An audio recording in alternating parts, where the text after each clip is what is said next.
You know, from the shampoo we use to the makeup we wear, we're surrounded by products that promise us perfection.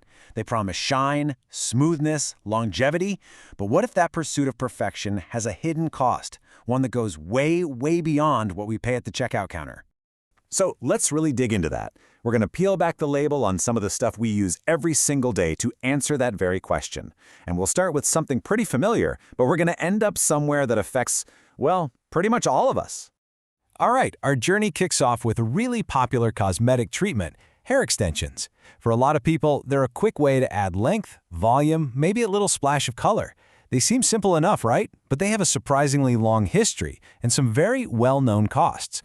It's kind of wild when you look at how long we've been augmenting our hair. I mean, wigs were a huge status symbol way back in the 17th century, but the modern hair weaves we know, they really took off in the 1950s with celebrities, and then boom, the disco era hit in the 70s and they went completely mainstream. So this idea isn't new at all, it's just kept evolving. But you know, with that popularity came a very visible downside. The constant pulling, the tension from these weaves, it can seriously damage hair follicles, and sometimes that damage is permanent. The condition is called traction alopecia, and it's a real physical cost, a direct result of the hairstyle. It's the price some people pay for that perfect look, and it's something we can actually see and understand. Okay, so that's the key right there. We just talked about a visible risk. It's a pretty straightforward trade-off. But this is where our story pivots, from what we can see to the totally unseen. From the hair follicle down to the molecular level.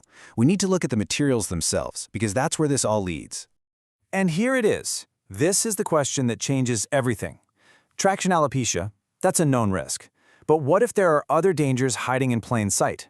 Woven not just into our hair, but into the very fabric of our daily lives. Dangers that are completely and totally invisible. And this is where the path splits. See, extensions can be made from natural human hair, or they can be made from synthetic fibers. And it's those synthetic, man-made materials, these things composed of really complex chemical compounds, that are about to lead us right down the rabbit hole. And suddenly, we are not just talking about hair anymore. We're talking about a massive class of industrial chemicals that have become some of the most widespread ingredients on the entire planet. They've got a nickname that honestly tells you almost everything you need to know: forever chemicals. So the scientific name is PFAS. Just think of them as this huge family of synthetic chemicals. They get called forever chemicals because their molecular bonds are unbelievably strong. The bond at their core, this carbon-fluorine bond, is one of the tightest in all of organic chemistry. It's like a chemical superglue that just will not let go. So they don't break down, not in the environment and not in our bodies. They just build up. And the sheer scale of this is, well, it's just staggering. When we say PFAS, we aren't talking about one or two bad actors.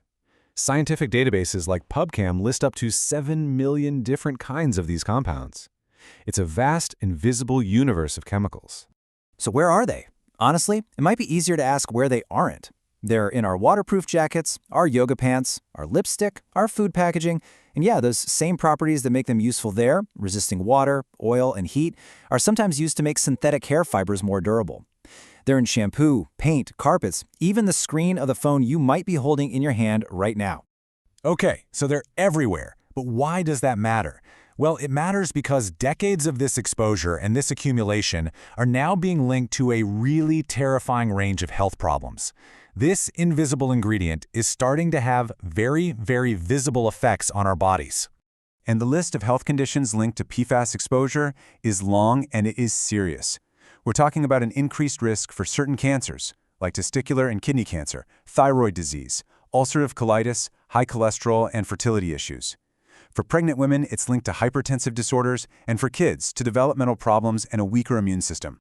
Now, these aren't just vague guesses. A huge, multi-year study called the C8 Science Panel looked at almost 70,000 people living near a chemical plant. And they are the ones who established these probable links between PFAS exposure and a whole list of diseases. This was a landmark moment, scientifically connecting the chemical directly to the condition. But here's the part that is truly shocking. This isn't new information for the companies who made these chemicals. Internal documents have shown that major manufacturers knew about the toxicity of PFAS as far back as the 1970s, decades before the public or regulators had any idea how big this problem was. And that huge delay between knowing about the problem and doing something about it has created a new problem of almost unimaginable financial scale. The cost isn't just in our health anymore, it's in dollars and cents. And the numbers, they are just astronomical. So let's start with the market itself. In 2023 alone, the annual market for products that contain PFAS was estimated at $28 billion. It's a massive global industry. Now let's talk consequences. The costs of lawsuits are starting to catch up. In 2023, the manufacturer 3M paid a single settlement of $10.3 billion. And that was just for claims related to water contamination. That's just one company and for just one type of claim. But the total cost to society, that's the number that's really hard to even wrap your head around. When you factor in everything, all the medical treatments, the monumental task of cleaning up contaminated soil and water all over the world, one estimate puts the potential annual cost at $17.5 trillion. That is over 600 times the size of the entire market that created the problem in the first place. So, we started with a visible problem, something like hair loss, and we ended up at an invisible, multi-trillion-dollar global contamination crisis. And as regulations finally, slowly begin to catch up and phase out these forever chemicals, it just leaves us with this final, really unsettling question. What else is out there? What other hidden costs are lurking just beneath the surface of the everyday products we use and trust?